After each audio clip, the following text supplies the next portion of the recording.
안녕하십니까, 정지현입니다. 전날 뉴욕 증시는 하락세로 좀 마무리가 됐죠.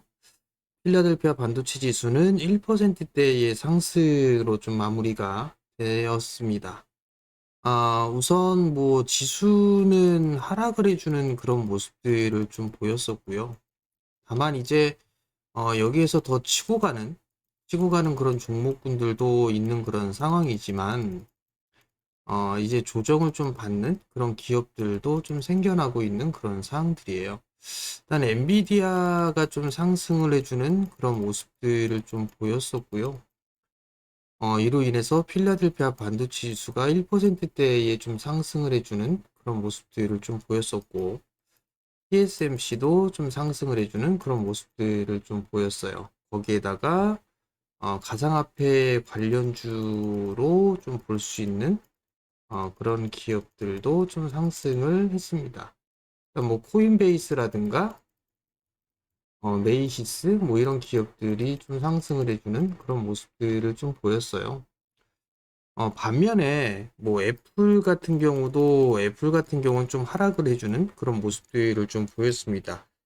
EU 쪽에 있어서의 반독점 뭐 요 부분들이 있어서 제재에 대한 부분들 벌금이 나왔었고요. 그리고 또 하나는 테슬라도 급락을 해주는 그런 모습을 좀 보였습니다.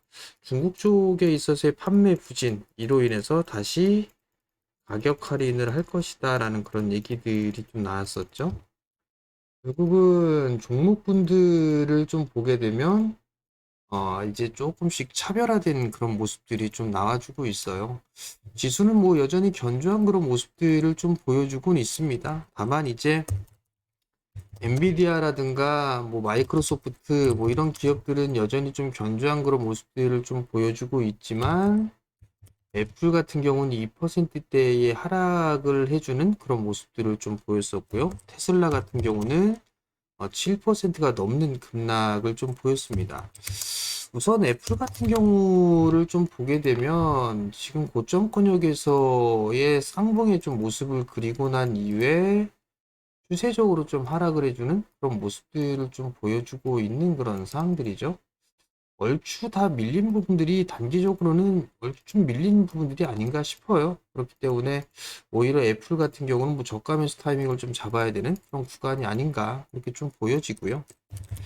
테슬라 같은 경우는 뭐 중국 쪽에 있어서의 판매 부진, 그로 인해서 가격 하락, 아니 가격에 대한 할인, 이 부분들을 하게 된다라면 뭐 수익성에 대한 악화, 이 부분들이 좀 나올 수가 있겠죠. 거기에다가 전기차 쪽에 있어서의 수요도 둔화되고 있다. 뭐 이런 얘기들이 좀 나오고 있죠. 그러면서 7%대가 넘게 좀 밀렸어요. 결국은 여기서 바로 돌아가는 것보다는 뭐 상승하고 난 이후에 조정을 받은 거니까 일단 박스권에서 좀 진행되는 그런 모습들을 좀 생각을 하면 좋을 것 같아요. 반면에 이제 국내 시장 같은 경우는 2차 전지 쪽이 좀 강한 그런 모습들을 좀 보였었잖아요. 최근에 반등이 조금씩 나아졌었죠. 앨범알도 오늘 6%가 넘게 거의 7% 가까운 그런 하락세를 좀 보였습니다. 일단 추세적인 흐름들, 중기적인 추세 때는 뚫어놓고 난 이후에 지금 조정을 좀 받고 있는 그런 상황이죠. 일단 이중바닥형의 모습들을 좀 보였었기 때문에 여기서는 뭐 요 자리 때 충분히 좀 움직일 수 있는 그런 상황들이에요. 그럼 결국은 여기서 조금 더 조정을 받게 된다라면 뭐 매수 타이밍을 좀 조율을 해볼 수도 있는 그런 자리대다. 이렇게 좀 보시면 좋을 것 같아요. 일단 뭐 미국 시장에 있어서의 특별한 그런 부분들은 없습니다. 뭐 나스닥 시장도 뭐 여전히 견조한 그런 모습들 보여주고 있고 S&P 500도 마찬가지고요. 다우지수도 마찬가지로 견조한 그런 모습들을 좀 보여주고 있죠. 그렇기 때문에 뭐 한국 시장도 크게 문제가 되는 그런 부분들은 없습니다. 다만 이제 한국 시장 같은 경우는 많이 좀 오르지를 못한 그런 상황들이죠. 일단 요 자리 때 계속적으로 좀 말씀을 좀 드리고 있어요. 요 원자리 때까지 목표치로 설정을 해 놓고 볼 수 있는 그런 상황이 되겠죠. 여기에도 보면 이렇게 하락 추세 때를 이렇게 그어보게 되면 얼추 흐름들이 좀 맞는 그런 상황들이에요. 그러면 결국 올라갈 수 있는 폭은 뭐 100포인트 일단 남짓, 뭐 1차적으로 조정을 받게 된다라면 뭐 21선을 좀 기준으로 보면 적당하지 않을까 싶어요. 아직까지는 뭐 21선이 깨는 그런 모습들이 나온다 하더라도 뭐 박스권 요렇게 조정을 받더라도 다시 상승 시도가 좀 나와줄 수도 있는 그런 상황들이거든요. 그러면 조정을 받게 된다면 2600대 초반 정도, 뭐 21선 언저리 때, 그 정도 대로 좀 보면 되지 않을까 싶어요. 코스닥 시장 같은 경우는 코스닥 150은 고점을 넘어서는 그런 모습들이 좀 나왔었죠. 그리고 코스닥 같은 경우는 아직 넘지는 못했습니다. 일단 이 코스닥 150이 넘어가는 그 부분들에 있어서의 중요한 역할을 하고 있는 거는 2차 전지에 대한 얘기들을 계속적으로 좀 말씀을 드렸었어요. 2차 전지 쪽이 움직이면서 코스닥 150은 고점을 넘어서주는 그런 모습들이 좀 보여졌었죠. 결국은 지금 시장에서 주도를 하고 있는 업종군들이나 이런 쪽이 시장의 지수를 견인한다라고 좀 보셔야 되지 않을까 싶어요. 우선 수급적으로만 좀 보게 되면 시장을 이끌어갔던 거는 외국인 쪽에서 이끌어가고 있는 그런 상황들이죠. 꾸준하게 좀 매수가 유입이 되고 있는 그런 상황이에요. 수급적인 부분들을 다시 또 한번 보게 된다라면 거래소 시장 같은 경우는 어제도 7천억 대의 매수 우위를 기록했어요. 올해부터 시작을 해서 매수 기조를 보게 된다면 12조 대의 현물 매수를 좀 해주는 그런 모습들을 좀 보여줬었죠. 반대로 기관 같은 경우는 5조 원대 좀 매도를 했어요. 금융투자 쪽과 은행 이쪽에서 좀 집중적으로 매도가 나왔죠. 얘네들은 단기적인 플레이를 좀 하고 있는 그런 상황들이죠. 그렇기 때문에 샀다 팔았다 좀 하고 있는 그런 상황들이고 여전히 매수를 해주고 있는 주체는 연기금 쪽에서 좀 매수를 해줘야 돼요. 최근 들어 좀 매수를 해주고 있는 그런 모습들을 일단 긍정적으로 좀 볼 수가 있을 것 같습니다. 다만 이제 봐야 되는 부분들은 계속적으로 매수를 하기엔 좀 부담스러울 거예요. 12조 대 두 달 동안에 12조를 좀 매수를 했으니까. 코스닥 시장 같은 경우도 이제 올해 기준으로는 매수로 좀 전환되는 그런 모습들을 좀 보였었는데 보통 연속성이 3거래일을 좀 넘어가지는 못하는 것 같아요. 3거래일 정도 매수가 들어오게 되면 그 다음 날부터는 또 매도가 나와주는 그런 모습들인데 일단은 추세적으로는 단기적으로 좀 보는 그런 성향이 좀 짙다라고 좀 보면 좋을 것 같고 선물 같은 경우도 이제 과하게 좀 매수를 해주는 그런 모습들을 보였었기 때문에 이거래일째 연속적으로 좀 매도가 나와주고 있다라는 거. 근데 이제 현물과 선물 동반적으로 좀 매도가 나오게 된다라면 변동성이 좀 커질 수도 있는 그런 사항들이에요. 그렇기 때문에 그것만 유의를 하면 되지 않을까 싶습니다. 일단 시장의 지수는 외국인 쪽에 있어서의 수급 그리고 거기에다 환율을 좀 체크를 해보자라고 좀 말씀을 드렸을 거예요. 환율이 조금 밀려야 되는데 밀리질 않고 있는 게 조금 찝찝합니다. 그렇기 때문에 지수가 조금 더 못 움직이는 그런 모습들을 보이는 게 아닌가 싶은데 어제 여기서 보게 된다라면 1330원을 깨려고 하다가 아래 꼬리를 좀 달아줬어요. 어찌됐든 이 아래로 내려가게 된다라면 지수는 고점을 넘어갈 수 있는 그런 자리대 여건을 좀 마련한다라고 좀 보면 좋을 것 같고 반대로 이 1340원을 다시 돌파를 하게 된다라면 이런 식의 좀 상승이 나와줄 수도 있기 때문에 지수에 있어서의 조정을 받을 수 있다. 이렇게 좀 생각을 하고 보면 되지 않을까 싶어요. 이렇게 좀 보면 좋을 것 같고 특별하게 뭐 급락이 나올 만한 그런 부분들은 없는 그런 상황들이에요. 여전히 시장을 주도하고 있는 섹터는 반도체, 그리고 2차 전지, 그리고 밸류업 이렇게 있습니다. 근데 여기에서 이제 반도체 쪽을 보게 되면 추세, 추세로 지금 진행을 하고 있는 쭉 타고 가는 그런 종목군들이 있고 계단식으로 좀 상승을 해주는 그런 종목군들이 있고 밀려 내려오고 난 이후에 기술적인 반등이 나와주는 그런 종목군들이 있어요. 뭐 추세적인 상승을 좀 보이고 있는 부분들은 뭐 집 관련주들, 뭐 오픈 엣지 테크놀로지라든가 뭐 AD 테크놀로지라든가 이런 종목들 21선은 안 깨죠. 그러면서 쭉 상승해주고 있고 계단식으로 좀 올라가는 부분들은 21선에서 61선 언저리 때까지 조정을 받고 매물 수화를 하고 난 이후에 넘어가는 그런 종목군들, 그리고 이런 낙폭과대형 종목군들은 원익 IPS라든가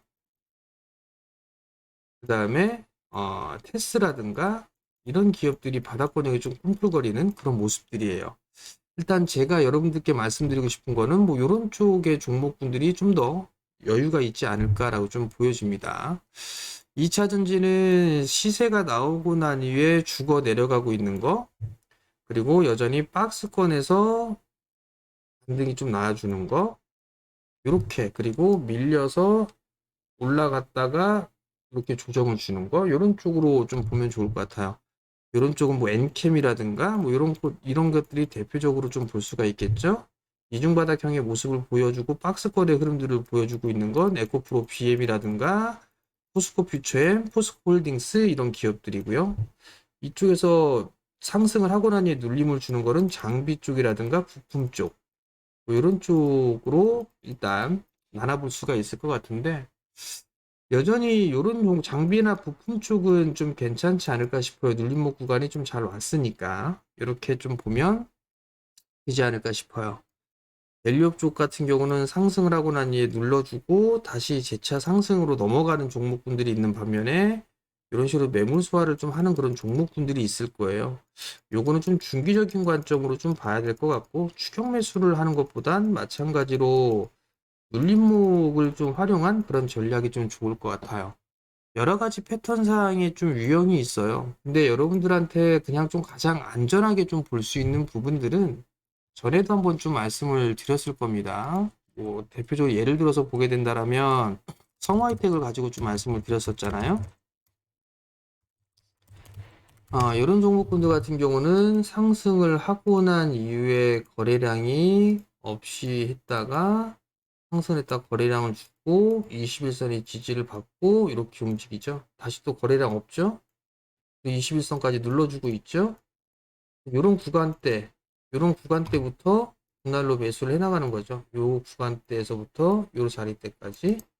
그럼 요 구간이 1차 매수고 2차 매수 구간이고 이렇게 잡으면 될 것 같아요. 이런 종목군들 되게 많습니다. 이런 종목군들이 되게 많기 때문에 이러한 종목군들이 반도체 쪽, 2차 전지 이런 쪽으로 지금 다 나요. 그럼 이게 결국 이런 부분들을 눌림목이라고 좀 볼 수가 있는 거잖아요. 이런 구간들을 눌림목으로 좀 보면 된다라는 거.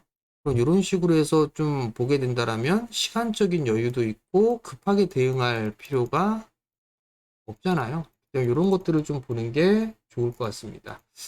미국 시장이 조금 출렁거리는 그런 모습들이 좀 나와줬기 때문에 시장에 있어서도 조금 쉬어갈 수 있는 그런 모습들이 좀 나올 수가 있어요. 그러면 일단 지수는 뭐 눌러주더라도 순환매는 좀 나와줄 수 있지 않을까라고 좀 보여지고요. 여기서 이제 순환매가 좀 나오게 된다라면 뭐 자동차 부품주들 그리고 반도체 쪽에 있어서의 순환매가 좀 나와줄 수 있을 것 같고요. 그리고 로봇 쪽이나 인공지능 뭐 이런 쪽의 종목군들도 한 자리를 좀 만들어가고 있는 그런 사항들이에요. 대표적으로 보게 되면 로봇 쪽이나 인공지능 쪽 같은 경우는 박스권에서 좀 진행이 되고 있는 그런 사항들이죠. 박스 하단 자리대에 좀 위치를 하고 있는 종목군들이 좀 많아요. 그렇기 때문에 이런 쪽을 좀 보면 좋지 않을까라고 좀 보여지고, 자동차 부품주들 같은 경우는 반등이 좀 나와주고 있는데 여기서 포인트가 될 수 있는 거는 하이브리드를 늘린다고 하죠. 그러면 하이브리드에 강점이 있는 그런 기업들을 찾아보면 좋지 않을까라고 좀 보여지고요. 반도체 쪽은 추세적으로 막 신고가를 보이고 있는 그런 종목군들도 좋지만 계단식으로 상승했다가 눌러준 그런 종목군들 좀 위주로 여기에서 분할 매수 포인트를 좀 잡아가는 그런 전략이 좀 좋지 않을까, 이렇게 좀 말씀을 드릴 테니까 그 점 좀 참고를 하고 보시면 좋을 것 같습니다. 급할 것 없습니다.